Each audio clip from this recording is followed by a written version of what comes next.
Assalamualaikum warahmatullahi wabarakatuh.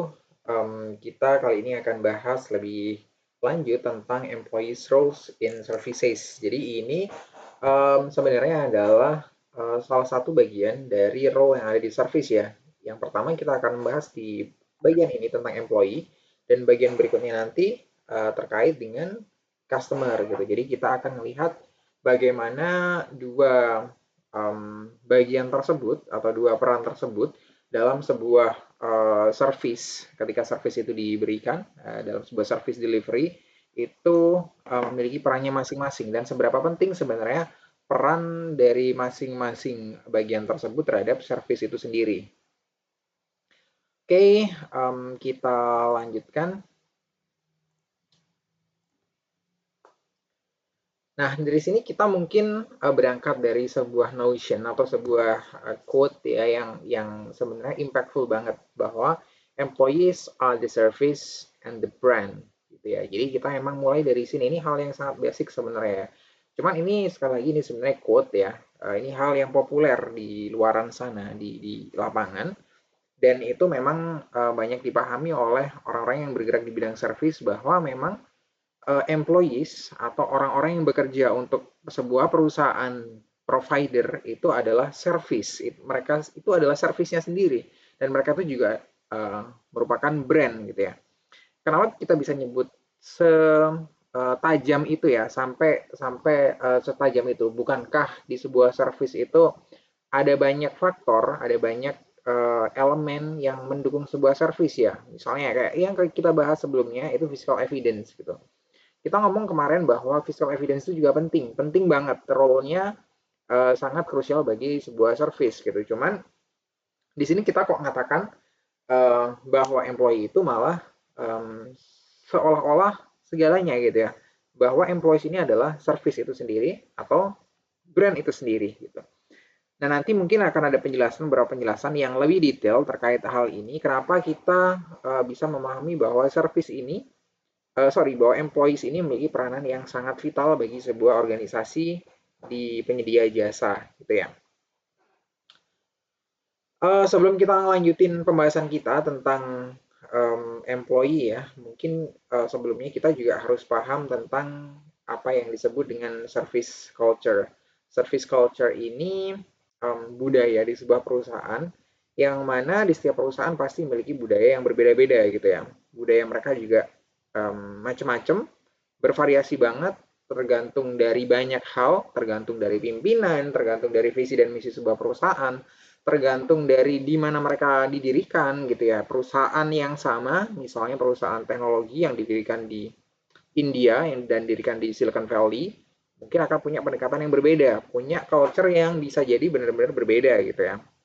Sama begitu juga ketika di Indonesia mungkin perusahaan jasa yang didirikan di Jawa, yang emang besar di Jawa, dibandingkan mungkin dengan mereka yang ada di Sumatera atau mungkin di Kalimantan, let's say, akan mungkin memiliki pendekatan atau budaya yang juga berbeda, yang itu jadi terintegrasi ya, jadi embed sama organisasi itu sendiri. Jadi memang budaya ini sendiri akan punya pengaruh yang sangat sangat dominan, yang sangat besar terhadap behavior ya, terhadap perilaku, terhadap sikap dan pola berpikir dan sebagainya sebuah atau beberapa atau mungkin semua employee-nya gitu. Jadi sikap dari employees ini, dari para pegawai ini akan secara dominan dipengaruhi oleh culture yang ada di sebuah perusahaan gitu ya. Jadi culture di sebuah perusahaan itu sendiri kalau misalnya diartikan secara harfiah ya di sini itu adalah the pattern of shared values and beliefs gitu ya. Jadi pattern itu apa ya, pola dari shared values, value-value yang dipahami atau memang diyakini secara kolektif bersama-sama ataupun keyakinan terhadap sesuatu gitu ya, yang memberikan um, arti tertentu bagi perusahaan sendiri atau bagi orang-orang yang berada di dalamnya gitu ya. Dan setelah itu juga selain memberi arti juga culture ini, corporate culture ini juga memberikan aturan ya. Jadi udah ngeset juga aturannya misalnya contoh kode etik gitu ya, apa yang harus dilakukan dan apa yang nggak boleh dilakukan dan segala macam, itu biasanya ada di culture dari sebuah perusahaan gitu kan ya. Jadi memang behavior dari employees ini sendiri juga diatur di dalam sini ya. Jadi diatur, bisa jadi diaturnya memang loose ya. Artinya loose itu nggak banyak sebenarnya yang diatur, cuma secara garis besar aja. Secara detail kita bisa improve masing-masing, atau juga bisa jadi beberapa perusahaan benar-benar ngeset rule-nya mereka itu sangat strict ya, sangat ketat. Jadi sampai hal-hal yang kecil pun mereka mungkin atur itu. Jadi itu tentang service culture ya, dan ini ada penjelasan berikutnya juga masih tentang service culture. Di sini ditekankan bahwa service culture yang kuat, yang baik, yang bisa dipahami oleh employee itu adalah service culture yang dimulai dari pemimpin dari organisasi tersebut gitu ya. Jadi rata-rata employees itu menangkap bahwa value ini itu penting, kenapa value ini harus diperjuangkan dan lain sebagainya, mereka biasanya juga refer ke orang-orang leader yang ada di perusahaan mereka gitu ya. Jadi kalau misalnya dari atas kita melihat bahwa wah memang benar-benar orang-orang yang di atas itu memperjuangkan service excellence gitu ya. Gimana caranya customer itu ngerasa puas, ngerasa delighted dengan apa yang kita deliver gitu. Kalau kita melihat semangat itu ada di atas, culture itu emang di set oleh orang-orang di atas dan mereka juga melakukannya, maka akan lebih mudah bagi kita untuk bisa melakukan hal yang sama gitu ya. Bukan sebaliknya, ketika kita melihat orang-orang yang ada di atas, orang-orang yang ada di manajemen dan lain sebagainya, mereka nggak ngelakuin hal yang seperti itu kok. Mereka mungkin orangnya profit oriented aja gitu ya. Mereka benar-benar orang yang ngeset target mereka hanya dari jumlah keuntungan yang mereka dapat, sedangkan mereka ngeset rules buat kita untuk ngasih service excellence, maka kadang ini bisa jadi hal yang nggak relevan ya buat para pegawai gitu. Kenapa kita harus harus ngasih service yang baik gitu, sedangkan kita juga diberi target untuk strictly ngejar keuntungan gitu ya, yang diset juga oleh manajemen di tingkat atas gitu. Jadi itu memiliki pengaruh yang besar. Makanya di sini ada istilah namanya espouse values ya, yang ini hanya rules yang dikatakan, rules yang dibuat sekedar seperti itu dan diterapkan, itu biasanya punya impact atau punya pengaruh yang lebih kecil, yang lebih nggak begitu ngefek dibandingkan kalau misalnya um, yang dilakukan emang benar-benar tercermin dari sikap, dari pola berpikir, dari behavior juga dari manajemen gitu ya, atau yang di sini disebut dengan enacted values. Itu yang punya impact yang lebih signifikan gitu. Makanya penting buat kita kalau misalnya kita sebagai pemilik suatu bisnis atau suatu provider ya, ya maka penting buat kita untuk bisa memberikan message bahwa memang semangat untuk bisa ngasih yang terbaik buat customer, untuk bisa service excellence dan lain sebagainya, itu memang berangkat dari kita gitu ya. Kita harus bisa ngasih contoh ke mereka, ngasih pesan ke mereka bahwa ini memang hal yang benar-benar diperjuangkan dari perusahaan kita gitu.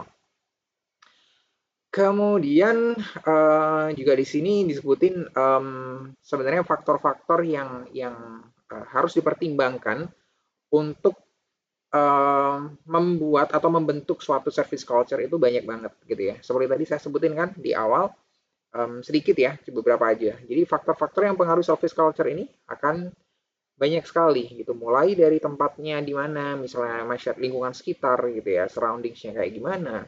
Kemudian secara basic mungkin orang-orangnya itu seperti apa yang emang masuk gitu ya. Kemudian juga visi dan misi dari pendiri dari perusahaan tersebut dan lain sebagainya. Jadi banyak banget faktor yang berpengaruh terhadap service culture ini. Makanya membuat culture itu, sebagaimana culture-culture yang lain, itu juga nggak gampang ya. Jadi nggak cukup hitungan bulan kita udah bisa ngeset culture-nya. Mungkin kalau ngeset rules-nya, mungkin bisa gitu ya. Cuman bagaimana rules yang tadi kita buat itu udah bisa jadi culture, itu udah jalan sendiri, itu udah jadi belief yang kita yakini bahwa itu emang merupakan value dari perusahaan kita, maka itu butuh waktu banget gitu ya, bisa bisa jadi bertahun-tahun gitu kan. Bahkan perusahaan yang besar-besar pun yang dicontohkan di buku misalnya seperti Ritz-Carlton, kemudian ada beberapa perusahaan yang lain yang kalau nggak salah FedEx dan lain sebagainya, mereka ketika bentuk culture juga sama ya, walaupun mereka perusahaan besar, untuk membentuk culture mereka akan butuh bertahun-tahun juga gitu kan. Sehingga saat ini culture mereka dikenal oleh orang-orang di luar perusahaan mereka juga gitu ya, melalui service excellence mereka yang emang kerasa gitu ya, yang emang bisa dirasakan, bisa dialami, experience by the customers. Oke, berikutnya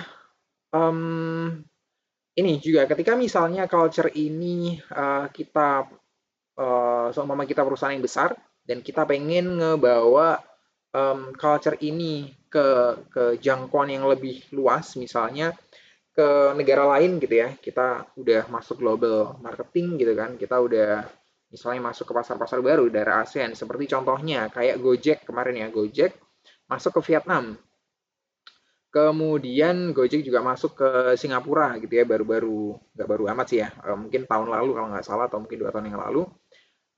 Gojek masuk ke negara-negara tertentu gitu, yang budayanya sebenarnya juga berbeda gitu ya. Budaya dari customer-nya juga berbeda, budaya dari employees-nya juga berbeda, cara kerja mereka, etos kerja mereka juga berbeda. Mungkin jauh lebih rajin daripada kita, tapi mungkin beberapa hal juga di kita memang lebih positif dan lain sebagainya.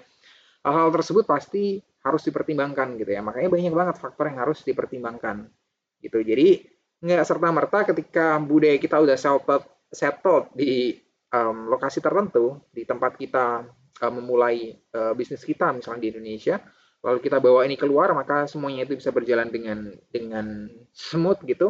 Nggak jaminan ya, karena memang akan banyak barriers. Di sini disebutkan bahwa barriers-nya itu bisa jadi legal ya. Jadi barriers-nya itu bisa jadi memang ada hambatan yang sifatnya itu berhubungan dengan hukum gitu, yang berhubungan dengan rules yang ada di negara-negara tertentu gitu kan. Bisa jadi memang itu berbeda dari negara kita, makanya kita harus menyesuaikan dengan apa yang ada di negara mereka. Kemudian culture juga gitu kan. Kemudian language juga. Jadi banyak banget, dan hal-hal yang di luar ini juga banyak. Makanya seperti Gojek ketika mereka masuk di pasar Vietnam, nama mereka juga bukan Gojek, saya nggak yakin ya, nama mereka Viet kalau nggak salah ada Vietnya, saya lupa. Cuman itu beda banget dengan Gojek, yang jelas nggak kelihatan ada Gojek-Gojeknya sama sekali. Kemudian juga warna mereka juga kuning gitu ya, kuning atau merah ya, di antara itulah ya. Jadi sangat berbeda dengan Gojek yang ada di Indonesia gitu. Padahal mereka adalah perusahaan dari Gojek gitu ya, yang dimiliki oleh Gojek gitu. Jadi itu adalah bentuk penyesuaian yang dilakukan ketika mereka masuk ke pasar yang benar-benar baru gitu ya, dengan background yang berbeda. Dan tentu di dalamnya dengan adanya perusahaan anak perusahaan Gojek yang ada di sana, mereka kemungkinan besar akan memiliki value-value yang juga berbeda dari perusahaan induknya di Indonesia gitu ya, dan itu udah sangat wajar gitu. Oke, kita lanjutkan. Di sini kita akan bahas seberapa penting um, peran dari employee itu terhadap sebuah organisasi atau terhadap sebuah perusahaan gitu ya. Jadi di sini ini quotes juga. Ini berlaku kalau misalnya kalian adalah pemilik perusahaan provider gitu, pemilik perusahaan jasa. Jadi di sini dikatakan bahwa di dalam sebuah organisasi bisnis gitu ya, di organisasi bisnis jasa, kalau misalnya kamu sebagai pemilik bisnis ya, kamu nggak bisa nge-serve customer dengan baik, maka ya mending kamu serve aja orang yang nge-serve customer gitu ya. Paham kan ya maksudnya ya? Jadi kalau misalnya contoh saya ada di perusahaan perusahaan cuci mobil misalnya. Kalau saya nggak bisa nge-serve customer dengan baik, saya nggak bisa nge-serve customer dengan baik, ya mungkin cara mencuci saya juga pas-pasan gitu ya, saya nggak bisa secara skill saya kurang, nggak bersih nyucinya, atau mungkin komunikasi saya juga nggak gitu bagus ketika saya ngomong dengan customer, customer ini kayaknya flat-flat aja komunikasinya dengan saya, hanya seperlunya aja gitu ya, nggak bisa bentuk komunikasi yang apa ya, eh, yang punya impact jangka panjang gitu ya. Saya mungkin bukan orang tipe seperti itu, dan kalau misalnya saya sadar bahwa saya nggak bisa melakukan itu, maka ya lebih baik saya nge-serve orang yang nge-serve customer dengan baik gitu ya. Jadi ya siapa itu? Jawabannya adalah ya pegawai gitu ya. Jadi kita serve pegawai kita dengan baik gitu.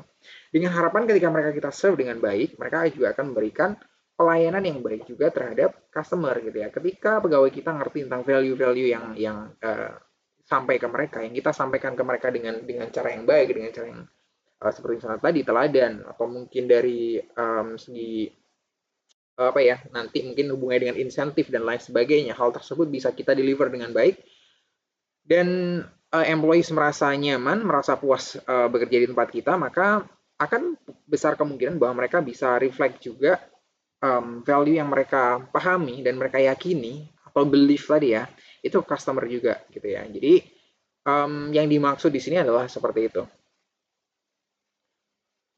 Oke, nah di sini ada contoh gambarnya dari Gojek ya. Tapi di sini sebenarnya kita akan lebih spesifik ngomongin tentang employees yang mana yang kita bakal bahas di sini gitu ya. Yang kita bahas di sini sebenarnya lebih menjurus atau lebih fokus kepada employee yang memiliki kontak langsung dengan customer. Jadi employee di perusahaan jasa banyak banget ya, employee yang hubungannya misalnya dengan tadi manajerial misalnya, hubungannya dengan tim support misalnya tim IT dan lain sebagainya yang ada di background banget ya, yang buat coding dan lain sebagainya. Kemudian ada mungkin tim yang hubungannya dengan procurement yang nyiapin um, tentang hal-hal yang apa ya, fasilitas-fasilitas, mungkin general affair dan lain sebagainya, atau mungkin HR gitu ya, yang hubungan dengan SDM dan lain sebagainya. Mereka orang-orang yang nggak langsung kelihat oleh customer dan mereka nggak bertemu dengan customer secara langsung di service encounters gitu ya. Nah, yang kita bahas di sini adalah orang yang ketemu langsung dengan customer di service encounters gitu ya. Nah, di sini mereka disebut sebagai yang pertama, they are the service gitu ya. Kenapa mereka disebut service itu sendiri gitu ya? Karena nggak bisa dipungkiri bahwa banyak ya, banyak jenis service yang kita hanya experience itu dari pegawai tersebut gitu. Contohnya dari Gojek gitu ya. Makanya gambar di sini Gojek karena ini relevan gitu. Kalau misalnya kita naik ini ya, ride hailing Gojek ini, kita udah pesan segala macam, satu-satunya orang yang nge-serve kita, satu-satunya orang ya, kalau kita ngomong orang, kita nggak ngomong teknologinya, satu-satunya orang yang nge-serve kita adalah drivernya atau sopirnya kalau itu Gokar gitu kan ya. Jadi mereka benar-benar orang yang berhadapan dengan kita langsung dan mereka hanya satu-satunya orang yang berhadapan dengan kita langsung gitu ya. Maka sebenarnya service itu sangat tergantung dari mereka gitu ya. Ketika mereka ngasih service yang nggak oke, ketika mereka mungkin nyetir motornya ugal-ugalan atau nggak patuh rambu lalu lintas, kemudian juga misalnya mereka kata-katanya kurang sopan dan lain sebagainya, maka ya kita experience service dari mereka dengan buruk gitu ya. Jadi ya nggak ada cara lain untuk bisa mendapatkan service yang lebih baik pada waktu itu dari orang yang lain gitu, karena memang kita lagi dikontrak ya, lagi kontrak dengan satu orang aja, satu orang driver ini tadi gitu kan. Jadi kayak gitu, makanya mereka disebut juga service-nya itu sendiri gitu. Yang kedua, they are the organization in the customer's eyes gitu ya. Jadi ini juga reflect dari yang sebelumnya sebenarnya sih, nggak begitu jauh ya. Jadi siapa Gojek itu sebenarnya gitu ya, siapa perusahaan Gojek itu kayak gimana gitu ya, kita bisa ngelihat dan bisa menilai, bisa ngasih judgement dari orang-orang yang layanin kita gitu ya. Kalau di Gojek memang rata-rata kita akan, bukan rata-rata ya, kayaknya memang kita akan bersinggungan di service encounters ini mostly hanya dengan drivers ya. Jadi kecil kemungkinan kita berhubungan dengan service encounter yang lain, kecuali kita misalnya ada keluhan pelanggan baru telepon dan segala macam, itu mungkin. Cuman kalau misalnya kita kondisinya nggak ada hal yang perlu kita laporin ke keluhan pelanggan, maka ya kita nggak akan berhubungan dengan orang lain yang ada di Gojek gitu ya. Karena ya nggak ada lagi ya, cuman kita sama drivernya itu langsung gitu kan. Sama bahkan seperti taksi gitu ya. Kalau kita ngomongin kan ride hailing ya, kalau misalnya ada yang ngomong itu kan ride hailing Pak. Ride hailing itu kan mereka kerjanya kayak sistemnya lepas gitu. Oke. Kalau kita ngomong di ride hailing juga kita ngomong di taksi gitu ya. Misalnya taksi di taksi Bluebird. Sama aja gitu kan. Ketika kita pesen taksi ya yang datang ya satu orang itu aja gitu ya. Satu orang itu yang nge-serve kita dari awal sampai selesainya service, satu orang itu aja. Jadi yang ada di pikiran kita, yang ada di benak kita, ada di mata kita ya, ya mereka itulah Gojek, mereka itulah Bluebird gitu ya. Jadi dari pandangan kita sebagai customer itu seperti itu. Kemudian berikutnya they are the brand gitu ya. Jadi kalau tadi ngomongnya lebih ke organisasinya, lebih ke perusahaannya, kalau sekarang lebih ke brandnya gitu ya.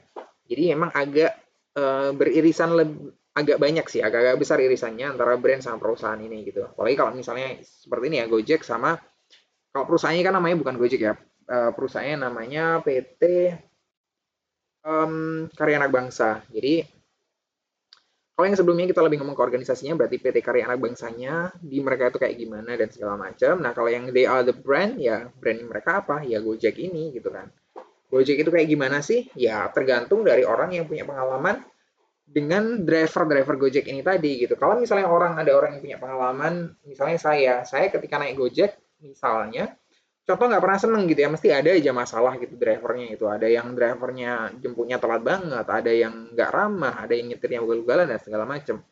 Sehingga penilaian saya terhadap brand Gojek itu mungkin juga akan menjadi buruk gitu ya, karena memang saya kebetulan ketemu sama employee-nya Gojek yang nggak pas gitu. Jadi penilaian saya terhadap Gojek akhirnya juga bisa saja negatif. Dan yang terakhir adalah dia marketers ya. Dia marketers ini artinya sebenarnya secara nggak langsung ya, secara nggak langsung dengan mereka ngasih service yang baik, dengan mereka ngasih service excellent gitu, kita bakal tadi sih sebagai konsekuensi sebenarnya kita memahami bahwa brandnya Gojek ini bagus, kemudian secara organisasi mereka juga, oh berarti mereka menerapkan SOP yang keren juga, sehingga bisa menjamin para driver itu untuk punya behavior yang sesuai standar gitu ya. Jadi kita setelah memahami itu, kita akan nangkep message bahwa oke, berarti Gojek ini adalah brand yang bagus gitu kan, brand yang bagus dan mereka agent-agent ini, employee-employee ini sebagai apa ya, sebagai ujung tombak dari pelayanan dari perusahaan bisa jadi marketer ya, artinya mereka bisa bisa memberikan tadi itu kesan yang baik dan segala macam yang akhirnya di benak kita oke, kita akan bikin repeat order di suatu saat ketika kita misalnya emang perlu ride hailing lagi gitu ya. Jadi seperti itu gitu ya. Bahkan mungkin di beberapa jenis jasa ada yang lebih straightforward ya dalam hal marketing ini. Kalau lebih tepatnya sales ya sebenarnya. Jadi kayak di bank misalnya, kayak di bank kalau misalnya kalian di customer service atau mungkin juga di teller gitu ya, mungkin akan ada beberapa kesempatan kalian akan juga ditawarin dengan produk tertentu gitu ya. Yang mereka sebenarnya jualan produknya mereka gitu kan. Jadi ya ujung tombaknya ini sekaligus memang langsung jualan gitu ya. Emang disuruh jualan gitu sama perusahaan mereka gitu. Itu yang arti yang lebih lebih lebih straightforward ya dari marketers yang ada di sini. Oke, jadi kayak gitu ya. Kita akan bahasnya lebih terfokus ke employee yang berhubungan langsung dengan customer. Nah, sekarang kita akan ngomongin tentang service triangle ya. Service triangle ini udah jelas ya, triangle itu segitiga. Jadi dari sini kan bisa kita lihat bahwa segitiga ini, dari yang paling atas itu ada company, yang di bagian kiri ada providers, dan bagian kanan ada customers gitu ya. Jadi kita udah bisa melihat semuanya itu dari tiga bagian penting dari sebuah service gitu ya. Yang pertama kita bahas company-nya dulu ya. Company jelas ya, company itu ya kita sebagai sebuah perusahaan gitu. Kemudian lalu di sini di bagian kiri ada providers gitu. Providers ini siapa sih yang dimaksud gitu? Kenapa di sini disebutnya providers gitu ya? Bukankah company itu providers gitu? Yang jawabannya sebenarnya company itu providers ya, cuman di sini konteksnya sedikit sedikit berbeda. Providers di sini adalah yang dimaksud kalau yang di triangle ini adalah orang-orang atau mungkin tim atau kelompok yang memang ngedeliver servisnya langsung ke customers gitu ya. Siapa mereka providers ini? Kemungkinan besar mereka adalah employee, kemungkinan besar. Kenapa dibilang kemungkinan besar? Ada kemungkinan lain kah? Ada. Kemungkinan lain mereka adalah jasa pihak ketiga gitu ya. Karena kadang-kadang di perusahaan tertentu ada yang menggunakan jasa pihak ketiga untuk memberikan jasa kepada customernya gitu ya. Contohnya apa? Contohnya PLN gitu ya. Jadi kalau di PLN kalian ada gangguan atau ada masalah atau mungkin seperti contohnya yang simple upgrade misalnya, upgrade dari meteran lama ke meteran listrik lama ke yang bentuk token, itu nanti yang datang adalah orang PLN, tapi bukan orang PLN sebenarnya, mereka sebenarnya orang dari perusahaan lain yang dikontrak oleh PLN gitu ya. Jadi mereka bukan pegawai PLN secara langsung. Sama ketika di bank, ketika misalnya kalian di teller gitu ya, bisa jadi yang kalian hadapi itu sebenarnya walaupun pakai seragam seragam bank tersebut, bisa jadi itu bukan pegawai bank yang secara organik memang teregistrasi di bank tersebut gitu ya. Bisa jadi itu adalah pegawai dari jasa outsourcing ya, dari jasa outsourcing yang dipakai oleh bank gitu untuk melayani nasabah gitu. Jadi makanya di sini dalam konteks ini disebutnya sebagai provider. Cuman kalau bingung, kita bisa lebih anggap ini sebagai employee gitu aja ya. Employee baik employee langsung maupun employee dari pihak ketiga tadi. Kemudian yang terakhir ada customers dan ini udah jelas ya. Customers itu yang kita serve gitu. Nah, di sini dari segi ini kita bisa lihat bahwa masing-masing memiliki hubungan ke satu sama lain ya. Jadi kalau misalnya dari company ke customers itu ada namanya external marketing ya. Jadi ada namanya making the promise. Jadi promise dari kita tuh kayak gimana? Kita mau ngasih jasa itu kayak gimana gitu ya. Seperti sama ya kayak di promotion dan segala macam. Kita bilang promise-nya kita layanan kita terbersih lah mungkin atau tercepat dan segala macam terbaik di kota dan sebagainya ya. Itu promise-nya gitu. Cuman apakah promise ini bakal ke deliver atau enggak itu tergantung nanti ketika dari provider atau employee ini ngasih servisnya ke customers gitu ya. Kalau emang kita ngomong seperti misalnya jasa cuci sofa misalnya ya. Jasa cuci sofa kita bilang terbaik, tercepat, termurah misalnya, ya itu tergantung ya, tergantung ketika nanti providers atau employee kita benar-benar nanti melakukan aktivitasnya atau pekerjaannya untuk nyuci sofa itu kan apakah memang mereka bakal ngerjain itu dengan baik, dengan bersih banget atau enggak gitu kan atau sekedarnya aja gitu. Kalau harga kan itu yang set kita ya sebagai sebuah perusahaan. Cuman tentang kualitas pelayanannya itu kan tergantung dari providers ini ya. Bisa jadi mereka melayaninya emang sesuai dengan standar kita, bisa jadi enggak, bisa jadi ogah-ogahan gitu ya tergantung orangnya mungkin. Nah, makanya untuk menjamin bahwa dari providers ini bisa deliver service yang sesuai dengan promise yang udah kita janjikan tadi, yang udah kita make tadi ya, yang udah kita promosiin, udah kita sampaikan ke customer, maka perlu di kita untuk juga memastikan ke provider atau ke employee kita bahwa kita punya standar gitu ya. Kita punya standar, kita punya hal-hal yang harus kita sepakati bersama, kemudian juga harus dijalankan sesuai yang udah diatur gitu ya. Makanya di sini sebenarnya ada namanya internal marketing ya. Di sini panahnya dua arah karena providers juga bisa ngasih input ke manajemen, begitu juga manajemen juga bisa ngasih ya tadi ya outputnya sebagai rule atau mungkin SOP dan lain sebagainya ke employee gitu. Jadi hubungannya dua arah gitu ya, semuanya hubungannya dua arah. Jadi hubungannya timbal balik. Nah, ini segitiga ini harus berjalan di semua sisi gitu ya. Di semua sisi harus berjalan dengan baik gitu. Kalau misalnya ada satu sisi yang nggak berjalan dengan baik, maka bisa dipastikan customers juga nggak akan mendapatkan pelayanan dari service yang baik pula gitu ya. Contohnya kalau misalnya external marketingnya nggak bagus gitu ya. Berarti ada kesalahan misalnya ketika making promise gitu ya. Kesalahan ketika iklan, ketika promosi dan lain sebagainya kita terlalu berlebihan gitu ya. Padahal itu sebenarnya nggak bisa dilakukan oleh employee kita gitu kan. Itu nggak mungkin dilakukan. Hanya demi apa ya? Demi hype-nya atau mungkin kita pengen pengen ada gimmick-gimmick di strategi penjualan kita pengen ngasih sesuatu yang spektakuler gitu misalnya ya. Jadi promise-nya terlalu tinggi atau over promise gitu. Jadinya nggak bisa dideliver oleh employee-nya nanti. Jadi customer bakal ngerasa fail gitu ya, karena ekspektasi mereka udah terlanjur tinggi, sedangkan yang mereka dapat B aja gitu. Jadi jangan sampai di satu sisi ini ada yang fail gitu ya, jangan sampai di satu sisi ada yang nggak bekerja dengan baik, termasuk internal marketing tadi. Jadi sebenarnya promise making the promise-nya baik, kemudian delivering the promise-nya ini juga nanti akan dipengaruhi oleh internal marketing karena memang kalau dari company nggak bisa menyampaikan value-nya mereka seperti apa, kemudian mereka juga nggak dapat feedback dari orang-orang yang ada di lapangan, which is employee ini, ya maka kemungkinan dari employee ini untuk bisa deliver excellent service juga lebih rendah gitu ya.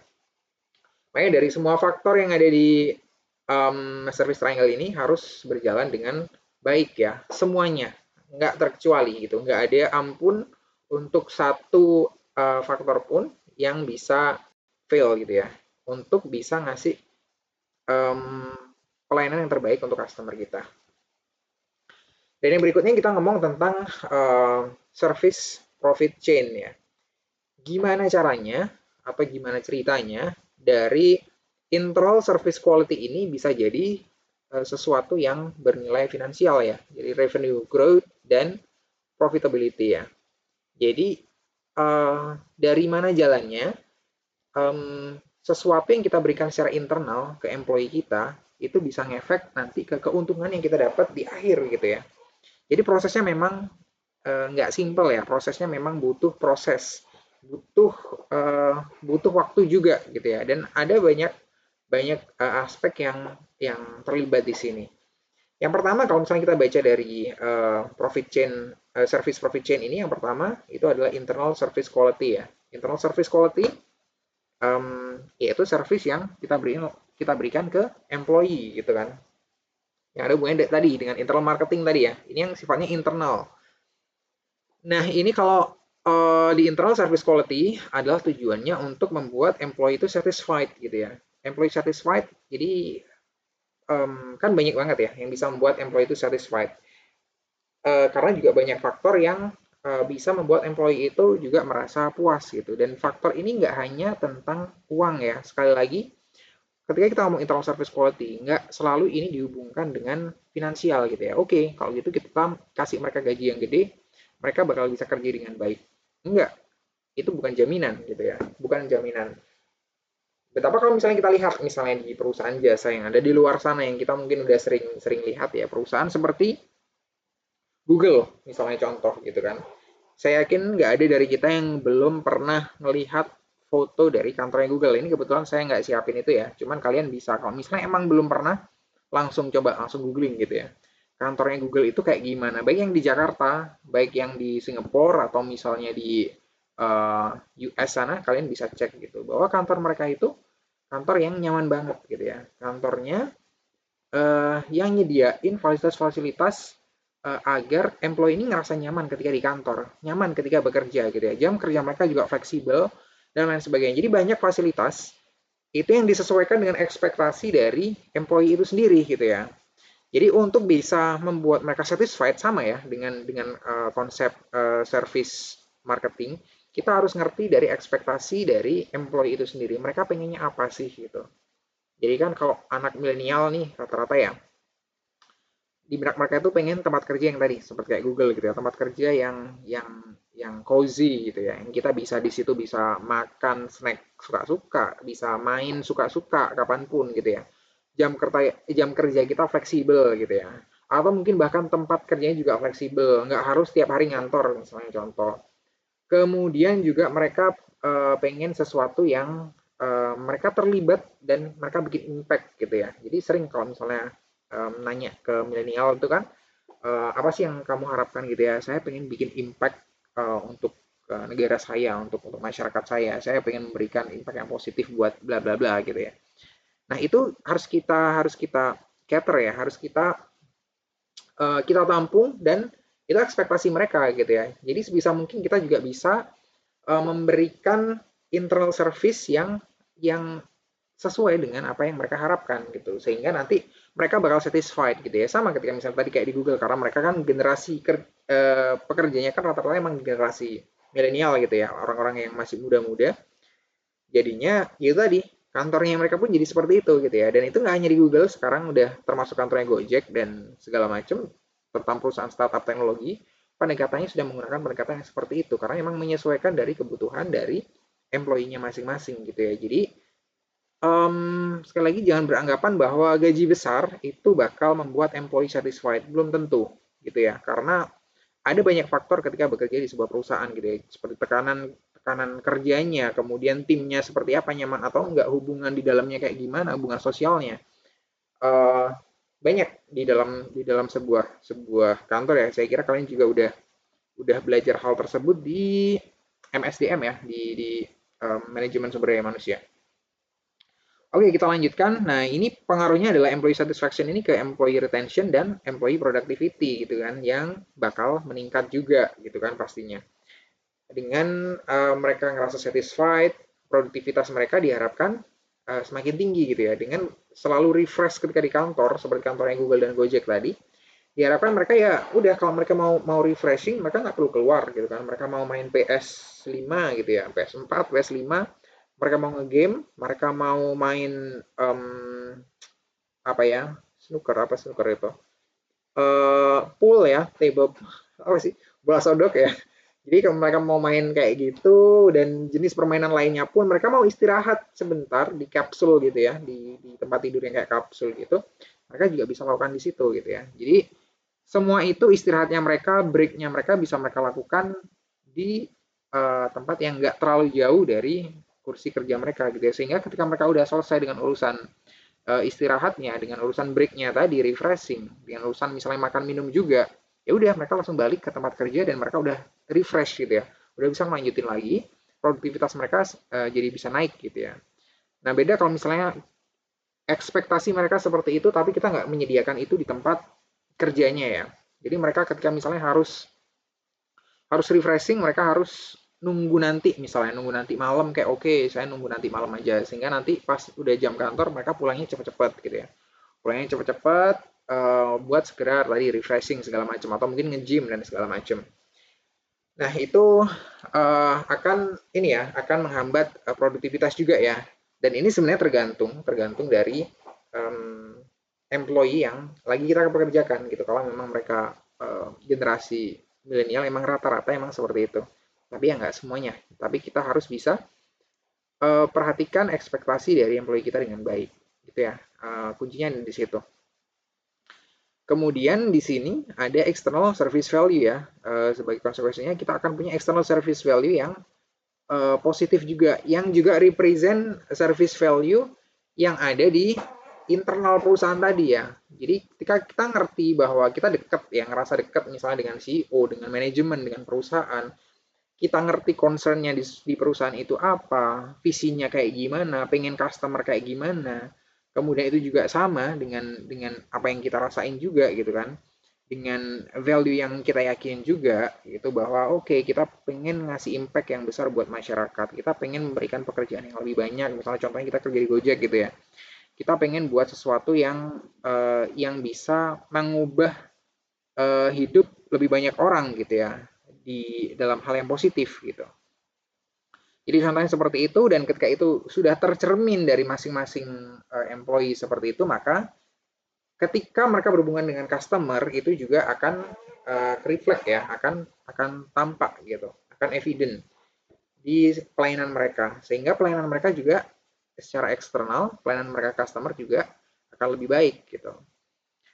Nah, kemudian konsekuensinya apa? Konsekuensinya adalah customer juga satisfied dong, customer juga ngerasa puas dengan adanya pelayanan yang bagus tadi kan, dengan pelayanan yang sesuai dengan value-value yang memang diyakini oleh perusahaan tadi. Nah, customer yang satisfied ini juga akan memiliki potensi yang besar untuk menjadi customer yang loyal gitu ya. Sama kayak misalnya tadi yang saya ceritain di Gojek gitu ya. Kalau misalnya saya jadi customer Gojek, saya ketika naik Gojek selalu experience-nya selalu positif-positif aja gitu ya. Maka bisa jadi saya juga jadi customer yang loyal gitu ya. Ya udah, saya bakal pakai Gojek terus aja deh, nggak pakai yang lain. Misalnya kan di lain kan ada Grab, ada Maxim dan lain sebagainya gitu ya. Saya nggak akan pakai yang lain. Saya punya satu-satunya aplikasi yang saya pakai cuman Gojek aja gitu ya. Itu contoh ya, customer yang loyal.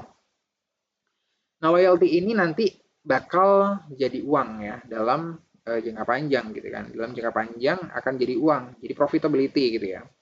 Dalam jangka pendek mungkin memang masih belum kerasa gitu ya. Apalagi kalau misalnya di startup kan pasti banyak promo-promo dan segala macam ya. Mereka pasti masih bakal uang, profitability mereka mungkin masih under question ya. Jadi masih ditanyain, masih dipertanyakan gitu. Jadi mereka udah profitable belum sih gitu. Kita masih bertanya tentang hal itu gitu kan. Tapi dalam jangka panjang, customer yang loyal seperti ini, yang mereka nggak akan pindah ke brand yang lain, maka ya ini bakal jadi customer yang profitable gitu kan, yang bisa ngasih pemasukan yang secara rutin ke perusahaan gitu, yang akhirnya juga revenue kita bisa naik ya, dengan kita menciptakan lebih banyak customer yang satisfied dan akhirnya mereka loyal, dan itu lebih banyak dan lebih banyak lagi, maka ya revenue kita akan semakin naik gitu kan. Dan semua ini dari external service value, customer satisfaction, customer loyalty, sampai revenue growth, ini akan balik lagi ke internal service quality gitu kan. Jadi kalau dari perusahaan kita revenue growth-nya bagus, tumbuh dengan bagus sebagai sebuah perusahaan profitable gitu ya, maka juga akan mungkin akan besar kemungkinannya untuk bisa memberikan feedback kepada perusahaan secara internal gitu ya, baik berupa finansial ataupun non finansial gitu ya. Jadi ketika perusahaan punya punya sumber daya keuangan yang lebih baik, mereka punya banyak kesempatan untuk bisa nge-explore misalnya seperti tadi ya, ekspektasi dari karyawan dan lain sebagainya. Google melakukan itu memang dengan sumber daya mereka yang strong ya, yang kuat gitu kan. Mereka dananya banyak, dananya besar gitu kan. Nggak semua perusahaan yang sebenarnya pengen hal seperti hal itu juga gitu, cuman nggak semua perusahaan bisa ngelakuin itu gitu ya. Perusahaan-perusahaan kecil nggak bisa ngelakuin itu karena memang bisa jadi mereka nggak punya sumber dana walaupun mereka ngerti gitu ya, dan mereka pengen sebenarnya, saya kalau kerja itu pengen kerja yang kayak gitu kan, pengen yang kayak di kantornya Google, pengen di situ itu ada slide-nya, mungkin ada kantin gratisnya, ada tempat main-mainnya dan segala macam gitu. Cuman itu butuh dana yang besar banget gitu kan untuk menyiapkan gedungnya, untuk menyiapkan eh, itu ya apa namanya fasilitas-fasilitas secara fisiknya juga bakal butuh uang banget. Makanya ini nanti bakal jadi muter gitu kan ya, bakal jadi muter.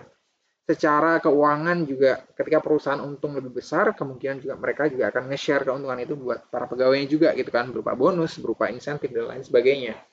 Jadinya tingkat kepuasan dari dari employee juga akan semakin tinggi dan itu cyclical ya, muter terus kayak gitu. Nah, makanya ini disebutnya the service profit chain gitu. Makanya ini pentingnya, yang digarisbawahi apa sih? Pentingnya di bagian yang orange ya justru ya, bukan yang di bagian yang merah. Pentingnya kita untuk nge-serve employee kita dengan baik gitu. Jadi pentingnya di sini adalah itu. Yang efeknya nanti bakal yang ke bagian merah gitu. Bakal ke customer um, satisfaction dan customer loyalty dan lain sebagainya. Oke, kemudian yang berikutnya ini kita juga nyebut ini ya, ini udah keluar dari yang tadi, cuman kita masih masih masih membahas tentang employee yang memiliki akses langsung, yang memiliki kontak langsung dengan customer gitu ya. Yang pertama, mereka itu kita sebut dengan boundary spanning roles. Mengapa? Ini sebenarnya hanya istilah dalam bahasa Inggris ya, boundary spanning roles gitu. Jadi boundary spanning rules itu adalah mereka yang ada di batas ya. Nah, boundary ini kan batas. Jadi yang ada di batas dan berhubungan langsung dengan orang yang ada di dalam perusahaan dan orang yang ada di luar perusahaan gitu ya. Jadi nggak semua orang yang ada di perusahaan bakal punya experience seperti itu ya. Jadi orang-orang yang ada di manajemen juga nggak seperti itu kan. Mereka nggak punya akses langsung ke customer gitu. Akan berbeda dengan orang-orang yang berada um, di customer service misalnya contohnya gitu. Jadi makanya di sini mereka disebut dengan boundary spanning roles gitu. Kemudian di sini dijelasin bahwa posisi-posisi ini, posisi yang ada di boundary spanning roles ini itu harus memiliki uh, ini ya emotional labor, kemudian interpersonal and interorganizational conflict yang baik juga, dan lain sebagainya. Dan satu hal yang juga penting adalah tadi seperti secara implisit juga saya udah sedikit sentuh ya, itu ada di real time trade-offs gitu ya. Gimana caranya orang-orang yang ada di garda terdepan ini biasanya kan tuntutannya mereka adalah untuk bisa deliver service dengan excellence gitu ya, dengan excellent, dengan baik, dengan sempurna sesuai SOP dan lain sebagainya. Cuman di sisi lain, kita juga diharapkan orang-orang di bagian depan ini ya, di customer service atau di ujung tombak sebuah perusahaan ini, juga punya kewajiban untuk tetap bisa menekan cost dengan baik gitu ya, untuk bisa menjalankan aktivitasnya dengan efisien gitu. Jadi itu dua hal yang bisa jadi kontradiktif ya kalau untuk orang-orang yang berada di employee yang berhubungan langsung dengan customer, bisa jadi itu kontradiktif. Gimana kita bisa um, ngasih service yang baik buat customer kalau misalnya fasilitasnya aja dibatasin gitu, misalnya fasilitasnya kita nggak bisa pakai terlalu banyak dan lain sebagainya. Pasti ada konflik seperti itu. Nah, itu yang perlu kita pahamin juga ya kalau misalnya kita sebagai manajemen, bahwa ada kemungkinan mereka bakal ngerasain seperti itu. Kita harus bisa menyeimbangkan antara ekspektasi customer dengan apa yang memang bisa kita sediain seefisien mungkin gitu ya. Jadi itu tetap harus jadi catatan. Dan yang terakhir adalah kita akan ngebahas tentang human resource sedikit ya. Kita akan nyinggung ke sana karena memang ini hubungannya dengan employee. Pasti kita nggak akan lepas dari yang namanya human resource management gitu ya. Kita akan balik lagi ke MSDM juga gitu kan.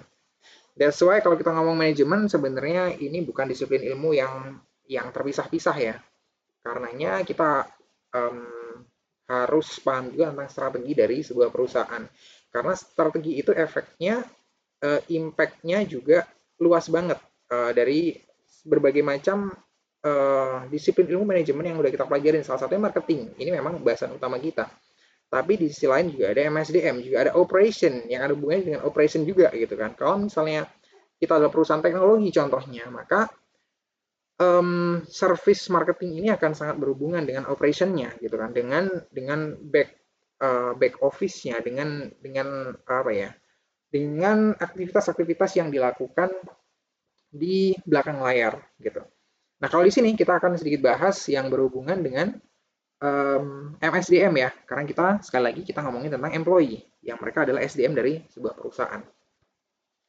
Jadi gimana caranya di sebuah perusahaan itu untuk bisa punya strategi yang cukup kuat, yang cukup baik untuk bisa menjamin bahwa service yang baik tadi juga terdeliver dengan baik ke customer gitu ya. Maka kita harus pastikan memang kita punya orang-orang yang bisa untuk melakukan itu gitu ya. Kita harus bisa punya sistem yang juga mendukung untuk itu. Makanya kita lihat di sini ada di circle-nya ini ya, di lingkaran ini. Jadi kalau goalnya kita kan customer oriented service delivery, itu adalah yang di paling tengah ya, yang di centernya customer oriented service delivery. Jadi gimana caranya kita punya strategi yang customer oriented gitu ya. Yang pertama mungkin kita bahas dulu yang dari paling atas ya. Dari paling atas nanti kita akan muter searah jarum jam. Yang pertama adalah hire the right people. Jadi emang kita harus bisa hire orang yang sesuai gitu ya. Nah, ini juga mungkin akan kalian alami nanti ketika misalnya kalian apply perusahaan gitu ya. Kalian harus yakin juga bahwa kalian someday bakal bisa menyesuaikan dengan value yang ada di sebuah perusahaan gitu ya. Kalian jangan masuk ke perusahaan yang kalian nggak bisa share value-nya dengan baik dengan mereka gitu. Contohnya apa? Contohnya kalau misalnya apa ya? Contoh kalau misalnya kalian adalah orang yang mungkin memang meyakini bahwa suatu produk itu tidak seharusnya dipasarkan secara masif gitu. Misalnya contoh, ini hanya contoh ya. Misalnya ada produk alkohol gitu ya. Produk alkohol itu nggak seharusnya dipasarkan secara masif dan seharusnya emang tidak dipasarkan sama sekali misalnya contoh. Kemudian kalian apply untuk perusahaan tersebut gitu kan. Ya itu susah, nanti kalian bakal susah untuk bisa adjust sesuai visi dari perusahaan tersebut karena gimana-gimana yang dijual memang itu gitu kan. Kalau memang kalian punya value yang berbeda maka ya hindari untuk apply ke perusahaan-perusahaan yang seperti itu. Dan juga produk-produk yang lain ya akan berlaku hal yang sama juga. Makanya di sini dari perspektif perusahaan, maka kita harus bisa hire people yang sesuai dengan value yang ada di perusahaan kita gitu. Makanya kan sering ditanyakan hal-hal yang personal ya, yang personal terkait lamaran kita gitu kan. Misalnya hal yang personal, misalnya value-value yang kita yakini dan lain sebagainya. Itu emang tujuannya untuk menyesuaikan dengan visi yang dimiliki dari perusahaan itu sendiri gitu. Jadi jangan sampai mereka dapat orang yang nggak sama gitu ya, visinya nggak sama. Kita pengennya apa, dia pengennya apa gitu ya, dan dia nggak bisa adjust itu. Kemudian yang kedua ada develop people to deliver service quality. Jadi develop people ini itu lebih ke ini ya, lebih ke training, lebih ke pendidikan dan lain sebagainya. Juga di sini ada empower employees, kemudian promote teamwork gitu kan. Jadi kita juga harus bisa ngebuat gimana caranya mereka untuk bisa bekerja dengan baik sebagai sebuah tim. Kemudian, sorry, Oke, yang berikutnya adalah provide and needed support systems. Jadi support systemnya juga harus kita siapin, gitu ya. Support systemnya yang kayak gimana? Itu contohnya di sini adalah develop service oriented internal processes, gitu ya. Jadi ini SOP-nya juga harus bagus, gitu ya. Juga harus baik, harus nyaman untuk semua pihak dan lain sebagainya.